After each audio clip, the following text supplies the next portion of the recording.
Hello and welcome to Rocket Fuel, your daily update for everything that's happening in the Rocket Pool community. Today is Friday, November 11th. My name is Whack Attack and let's get started. So we're going to start with this really cool thing that Joe shared a screenshot of in trading overnight. It's a screenshot of the Rocket Pool Linux client interface, command line interface. And it says, note, by creating a new mini pool, your node will automatically claim and distribute any balance you have in your fee distributor contract. If you don't want to claim your balance at this time, you should not create a new mini pool. Would you like to continue? Yes. Please choose an amount of ETH to deposit. 8 ETH, 16 ETH. So this is really cool that Joe's already putting together the Smartnode integration for the LEBs. And I guess the team's getting ready in the next few days to test it on a dev net, like an internal testing, before it all goes off to auditing. So it's really great that this is happening, and it's getting closer and closer every day, and it's actually a real thing. So keep us updated, Joe. Thanks for that. Next, we had this tweet from Jasper. We've actually got another couple of things from Jasper coming up. He says, did your staking derivative have an oopsie? Can't relate. rETH by Rocket Pool built to last. And then there's this diagram starting from July where there was a divergence in the peg, basically, between rETH and stETH, which is Lido staked ETH. And you can see that there was a pretty big gap here in August where it was pretty much like a 4% gap. And then as that gap got smaller, our rETH started trading at a premium, and then stETH was kind of coming back to a premium / back to its soft peg. But then with this news of FTX, the rETH premium went up a little bit, and the stETH premium, as the discount got bigger. So the divergence between the two pegs grew, and it just shows that the rETH is much more stable and much more trusted product. The deposit pool still has rETH in there for people to burn it quite easily if they want to get their ETH back, but no one's doing that, So it's really great to see that rETH is showing such strength in this situation, and the community still trusts in it. So that's really great to see. Next, we have this other comment from Jasper talking about how FTX died and how its fallout is really impacting the market. And then he says this recent fiasco has proved just the opposite for Lido, about it not being... let me go back a sentence actually. For an asset aiming to be the base layer of DeFi, the market capitulation we experience should be a passing breeze. This recent fiasco has proved the opposite for Lido. I'll briefly discuss how the stETH peg held up, what is happening with stSol, and why contagion is a real threat. So then Jasper was talking about the issues with Lido across on the stSol side, because they also stake the Solana tokens, and they lost their peg by up to 10% over the last couple of days at times. And Jasper was kind of talking about how that might have like a contagion effect across the whole of Lido, and even spread to Ethereum, and what might happen because of that. So this, he then tells us, is a part of his paper that he's writing. So here's the link to the paper. He comes back and tells us that this is the second draft. It's not the final draft yet, so it's not ready for publishing. However, it's a 36-page paper about why the paradigm was wrong, how rETH will flip stETH. And then there's a table of contents here. The quick abstract is saying it's analysis of the social and economic headwinds facing stETH, how these headwinds are reflected by market conditions, creating tailwinds for rETH, analysis of the broader LSD market, and the general rETH bull case. So this is broken up into different sections. Number 1, power is not low. Number 2, social headwinds to stETH growth. And then number 3, economic headwinds to stETH growth. Number 4, the orange cascade, and then the orange creep pre-withdrawals, the orange migration after withdrawals. Number 5, a new challenger arrives. And then 6, the underappreciated art of counterparty tokenomics. 7, conclusion. 8, postscript. So this is like a full thesis that Jasper has put together, which is really cool. I have not read this yet, but I've read snippets of it in previous posts that Jasper has shared. I'm going to give it a read at some point over the weekend. I'm going to set time aside to read it, and I'm really excited about reading it because I really like Jasper's thoughts on these kinds of issues. So I'm going to share a link with this I'm going to share the link to the Discord to this in the description below, so you can have a look at it. But remember, this is not a finished product yet. This is not something that I think you should be sharing just yet. We'll let Jasper decide when there's time for that, but you could have a look. And I think Jasper's open to receiving criticism, feedback, suggestions, any of that kind of stuff. I think please don't inundate him with information, but that's really cool to see. Next, we have this update from blueavm.eth, who shares information that Sephiroth shared on the Allnodes Discord channel. And he says, can you please clarify in dollar terms per LEB8 per month for various offerings? So then Sephiroth says, for LEB8s, Allnodes will charge $7.50 a month for the basic plan, $15 a month for the advanced plan, and $30 a month for the enterprise plan. And possibly at LEB4s, they'll charge $5 a month for the basic, $10 a month for the advanced, and enterprise will be $20 a month. So if you count it as a per ETH staked price, then it's an increase in price. If you count it as per mini pool price, then it's a decrease in price. So depending on how you want to look at it, but that information is out there now. I'm not sure if it's 100% finalized yet. There's still a few months before LEB8s go live, like maybe a couple of months. So it might be possible that changes, but I think that's where Allnodes stand at the moment. So thank you for sharing that information.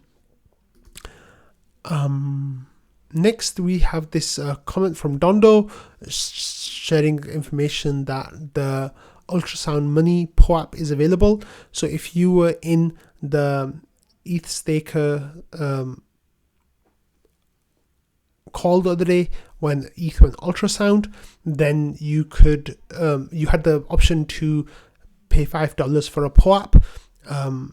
If you paid $5 for that POAP, then that POAP is available now. So you can have a look and see if you like it. This is what it looks like. Let me just not connect my wallet at this time. But yeah, let me see if I can zoom in on that. Yeah, that's what it looks like. So it's just showing that the ETH is going ultrasound, and it's really great to see. So there's 147 left, 69 have been claimed. I've already claimed mine, so that's cool. Next, I wanted to share this back and forth from Hoja and Joe about LEB8s to kind of give everyone a bit of an understanding of what we were talking about a couple of days ago about why the Smartnode stack won't allow you to change your mini pool into a LEB8 until withdrawals are enabled. So Hoja says, oh, okay, so forgive my ignorance. In order to withdraw staking rewards, they're going to allow withdrawing the stake alone with the upgrade, or do you have to spin down the validator to get it out and then start it up again? So the idea is like, if you have a mini pool or a validating node now, a validator now, will you have to like exit, or will you and then enter again as two LEB8s, or is there some other way of doing it? So Joe says that will include skimming, getting the excess of 32 ETH back. So skimming is the ability to kind of take off all your rewards off the top of your node, your validator, and just leaving 32 ETH in there. So Joe says that will include skimming. So once the skimming happens, then you can take off the top of the rewards, and says doing so will require you to do the 0x00 to 0x01 withdrawal credentials updates, so you know where to send them. And that's when we want to capture, because people can migrate solo stakers to mini pools with it. So that'll be a way that, when they're doing changing their credentials, they'll be able to change it to the Rocket Pool contracts and become mini pools instead of being solo stakers. And then Hodja says, oh, so even our rocket pool validator stake initially with the Capella upgrade, if we want to skim it, we have to exit the validator. And Joe says, no, you're automatically giving it for free. And then Hodja says, so it's liquid and can be swapped on the market once Capella is deployed without decommissioning a validator. And Joe says, the ETH portion of your earnings, yes, RPL, no. And Hodja says, got it. And then Hodja asks a few questions. So he says, it's trying to understand the issue. So he says, so essentially, Capella upgrade takes place. Then at that point, I'm able to take profit on ETH portion of stake rewards without decommissioning a validator. If I decommission the validator, I have to enter the queue, which is max 1,125 validators per day. Then once it has exited, the staked ETH becomes normal liquid ETH, which I can use to redeploy LEB8s. I'm unclear whether Rocket Pool 16 ETH to a 2 times LEB8 migration will be deployed with Capella. Is it?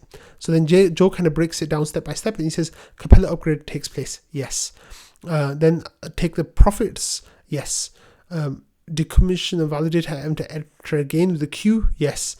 And then the last point where he says once it has exited and the staked ETH becomes normal liquid ETH, will I be able to redeploy it? And Joe says no. By then I'll have Smartnode out that lets you migrate an existing 16 to 2 times LEB8s without exiting. So that gives you a bit of an idea of what the pathway will be like once withdrawals are enabled on Ethereum and skimming is enabled on Ethereum.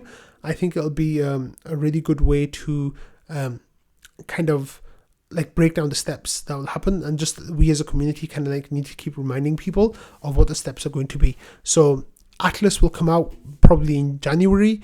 At that point you can start a new mini pool as an LEB8.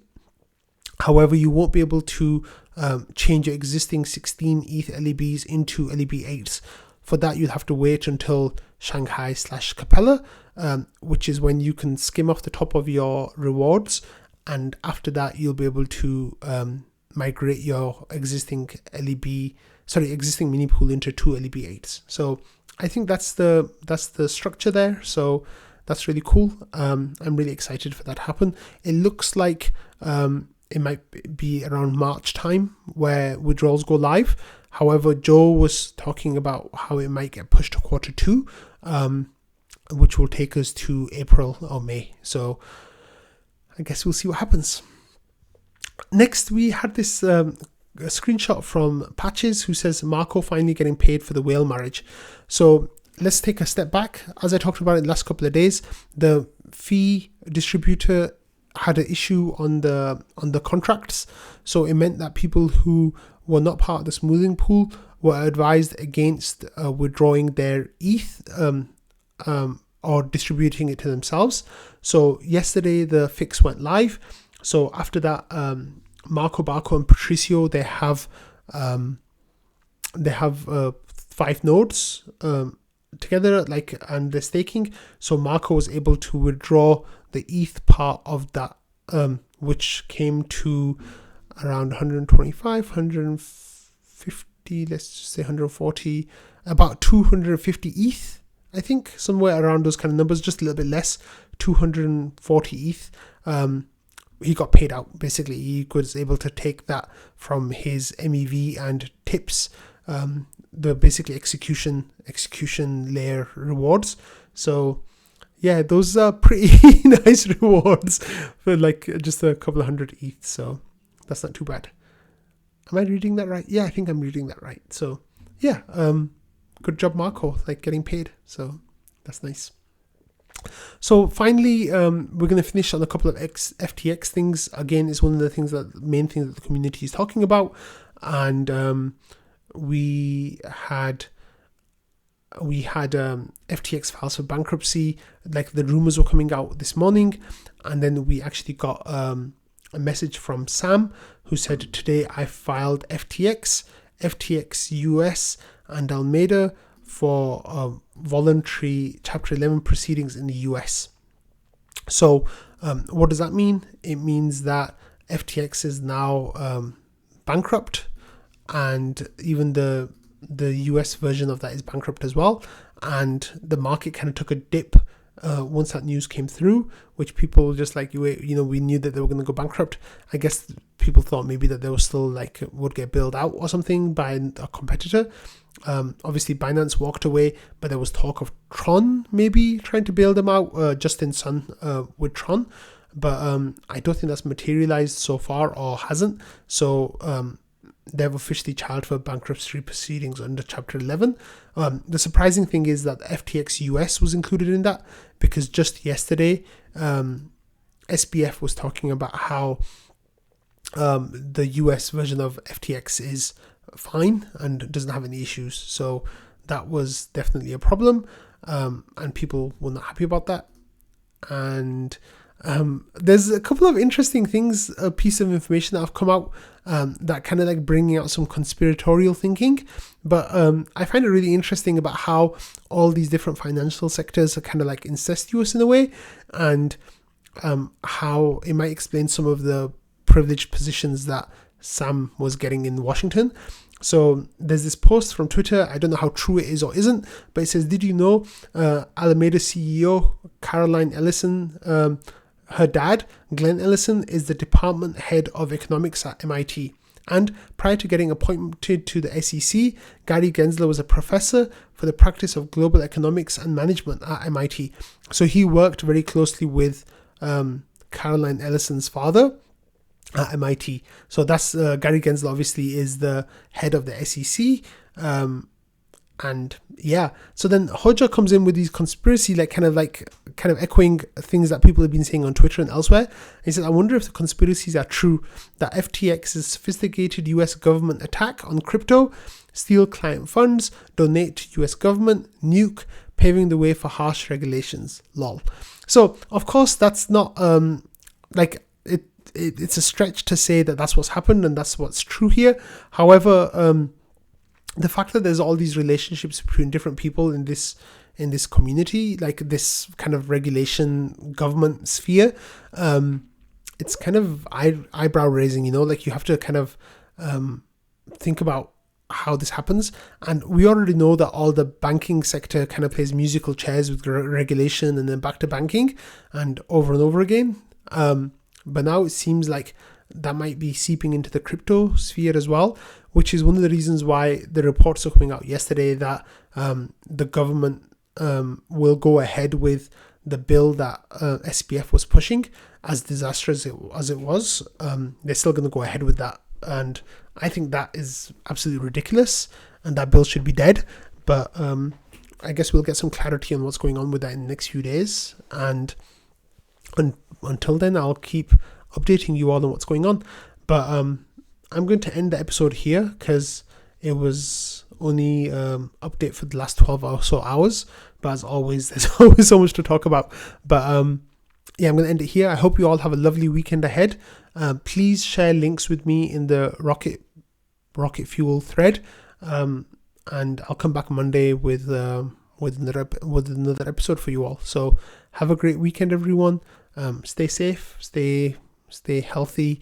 Try to get away from the crypto stuff if you can. And I will talk to you all on Monday. Bye.